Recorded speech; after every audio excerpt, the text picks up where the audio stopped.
tunjukkan dalam kitab suci 4 golongan yang menerima persepuluhan. Silakan.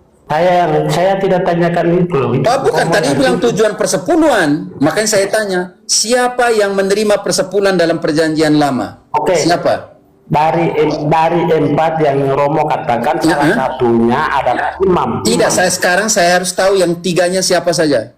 Saya tidak bahas ke sana. Bukan, itu penting karena tujuan kita omong tentang tujuan persepuluhan. Engkau harus tahu siapa 3 golongan yang berikut yang terima persepuluhan. Kalau engkau tidak tahu, dan tulislah. Kalau jika Anton tulis. Jadi engkau tidak tahu, kau sebut jujur saja. Kau tidak tahu dan sakit nanti Romo bantah, Bukan bantah. Sekarang saya hanya tahu, saya harus tahu di sini. Di sini ini yang kedangkalan sola scriptura di sini. Kau harus tunjukkan ayat 4 golongan. Kalau tidak saya kasih turun karena engkau tidak menunjukkan ayatnya. Engkau harus dewasa dalam debat. Badi, engkau harus tunjukkan 3 golongan yang lain selain orang Lewi yang terima persepuluhan. Titik. Itu yang saya minta. Kalau kau tidak tahu, saya akan kasih tahu. Dipertanggungjawabkan dulu. Kalau memang Pak Badi betul-betul nggak tahu, bilang begini, saya tidak tahu dan tidak mengerti Romo. Nanti baru Romo jelaskan. Ya, itu kan bukan saya yang katakan. Om Badi tadi bilang tujuan persepuluhan untuk orang Lewi. Makanya saya tanya dulu, Om Badi tunjukkanlah bahwa tujuan persepuluhan itu ada 4 golongan yang boleh terima. Sekarang Om Badi, bukan Om Lewi juga, Om Badi sama dengan Om Lewi.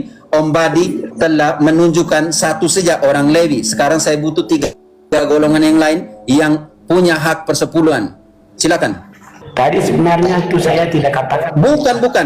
Begini Om Badi, karena Om Badi bilang tujuan persepuluhan, makanya sekarang ada 4 destinasi dari persepuluhan itu. Om baru sebut 1, yang lagi 3 ini. Kalau Om tidak tahu, selesai. Saya akan bantu. Kami sini tidak menghakimi. Dari 4 itu, saya mau angkat yang 1. Salah satunya bukan imam. Tidak bisa. Engkau harus tunjukkan yang 4-nya itu secara komplit. Oke, salah satunya imam, toh. Yang 3-nya, karena ayat itu tidak dipisahkan. Bilang salah satunya imam. Tidak, ayat itu omong tentang keempat kelompok itu bersamaan. Saya tidak membela itu. Saya tidak. Ini hak persepuluhan untuk siapa? Ini penting, teman-teman di sini harus tahu bahwa bukan hanya untuk orang Lewi, karena ayat yang akan ditunjukkan itu dia omong tentang keempat kelompok itu punya hak yang sama tentang persepuluhan. Makanya sekarang saya tanya Om Badi, kalau tidak tahu jujurlah. Ingat, kejujuran adalah poter dari jiwamu. Oke, tidak apa-apa. Saya dijebak, tapi saya tidak bukan. tahu. Kok saya jebak di sini? Tidak ada jebak-jebak Om Badi. Itu kan bukan pernyataan yang saya bawa ke situ. Saya kan sebut salah satu. Iya, tapi 4-nya harus komplit. Jangan hanya sebut 1. Ini namanya comot, copot, suka-suka. Engkau harus tahu semua keempat itu apa saja. Supaya jangan kau bilang untuk pendeta yang lain tidak ada. Yang orang Lewi sedangkan yang lain tidak ada.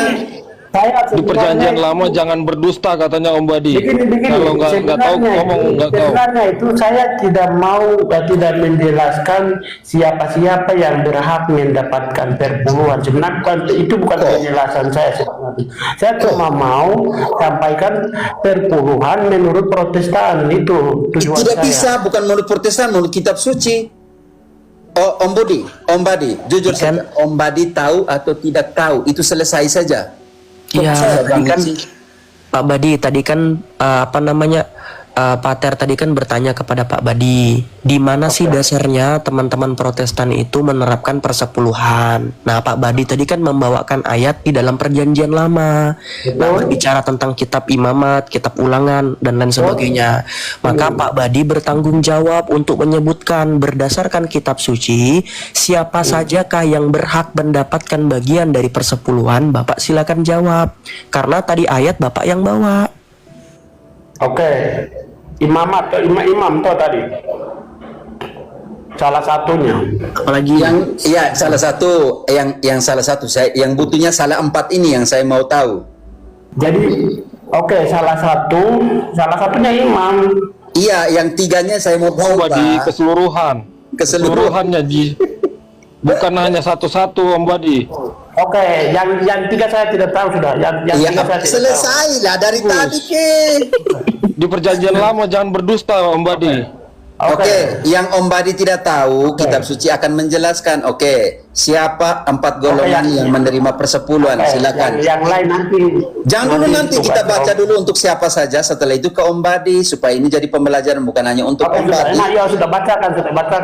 Supaya orang lain jangan sampai dibodohkan. Makanya sekarang itu apa kata Ulangan 26 ayat 12-13, persepuluhan itu untuk siapa? Om Badi. Kalau Om Badi omong dari tadi selesai perkaranya. Kita hanya 15 menit putar balik. Ini tidak enak loh. Kalau tidak tahu selesai. Oke, sudah. Bacakan sudah salah satu. Bukan salah satu, baca semua, bukan salah satu. Pak Badi ini lucu sekali. Oke, kita baca ya. Apabila dalam tahun yang ketiga, tahun persembahan persepuluhan, engkau sudah selesai mengambil segala persembahan persepuluhan dari hasil tanahmu, maka haruslah engkau memberikan kepada orang Lewi, orang asing, anak yatim, dan kepada janda. Om Badi, 4 golongan yang mempunyai hak persepuluhan. Silakan Om Badi. Jadi setelah itu berdasarkan 2 ayat tadi di perjanjian lama, di perjanjian baru, itu di perjanjian lama itu kan diwajibkan, tapi di perjanjian baru coba baca di 2 Korintus 9 ayat 6 sampai 7. Tapi itu nanti kita lihat persepuluhan atau tidak di situ Om. Boleh nanti. Saya mau kata persepuluhannya. Saya hanya mau kata persepuluhannya. Ada atau tidak di situ? Aduh, Rob. Iya, kau bilang persepuluhan kita. Maka saya mau kejar kau di situ. Hati-hati. Oke, siap. Baca. Engkau jangan menjebak dirimu sendiri dengan jebakanmu sendiri, oke? Dan saya akan menggunakan jebakanmu untuk menjebak engkau sendiri. Tidak apa, baca sudah. Oke, teman-teman, nanti kita akan melihat kata persepuluhan di situ, saudara dan saudariku, di dalam 2 Korintus bab ke-9 ayat ke-6 sampai dengan 8 kita akan menemukan di situ kata persepuluhan menurut Pak Badi. Silakan, nekat nyata orang ini. Camkanlah ini, orang yang menabur sedikit akan menuai sedikit juga, dan orang yang menabur banyak akan menuai banyak juga. Hendaklah masing-masing memberikan menurut kerelaan hatinya, jangan sedih hati atau karena paksaan, sebab Allah mengasihi orang yang memberi dengan sukacita. Om Badi, ada persepuluhan di situ? Secara spesifik tidak ada. Begini, dengar dulu. Yang tenang dulu. Sekarang jadi Pak, sekarang ini saya mau tanggapi. Iya.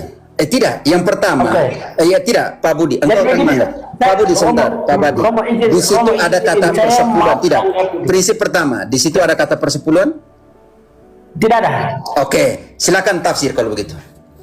Kalau secara spesifik tidak ada. Oke, artinya secara spesifik bukan sola scriptura lagi di situ tentang persepuluhan. Aduh, ini roman tambah terlalu banyak. Bukan tambah, memang sekolah skriptura harus tertulis. Jadi bukan begitu, bukan di penafsiran. Berarti soal penafsiran, bukan soal skriptura lagi. Jadi begini. Ya, betul. Soal skriptura. Nanti ada waktu baru kita bahas lagi soal itu. Om Badi, silakan tafsir tentang persepuluhan di sini, Om Badi. Jadi di perjanjian lama tadi itu kan mewajibkan dan memang diharuskan dan dipaksakan harus berikan persepuluhan. Tapi di perjanjian baru dalam surat Korintus tadi 9 6 sampai 8 itu diberikan secara sukarela.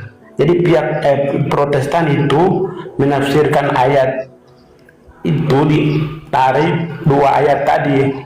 Jadi dari wajib menjadi tidak wajib, tapi diberikan dalam bentuk sukarela. Om Badi, yang pertama, bagaimana engkau tafsir itu sebagai persepuluhan ayat itu? Dari mana seginya sampai engkau tafsir 2 Korintus 9 ayat 6 sampai 8 itu dalam konteks persepuluhan? Kita ini omong persepuluhan, teman, bukan omong tentang persembahan. Bagaimana mengkaitkan persepuluhan dengan 2 Korintus 9 ayat 6 sampai 8 yang tidak omong tentang persepuluhan? Di sini persepuluhan, di sini persembahan, bukan persepuluhan, karena tidak dijelaskan di sana. Bagaimana engkau menarik benang merah antara persepuluhan perjanjian lama dengan persepuluhan Protestan yang diambil dari ayat ini. Tidak ada di situ.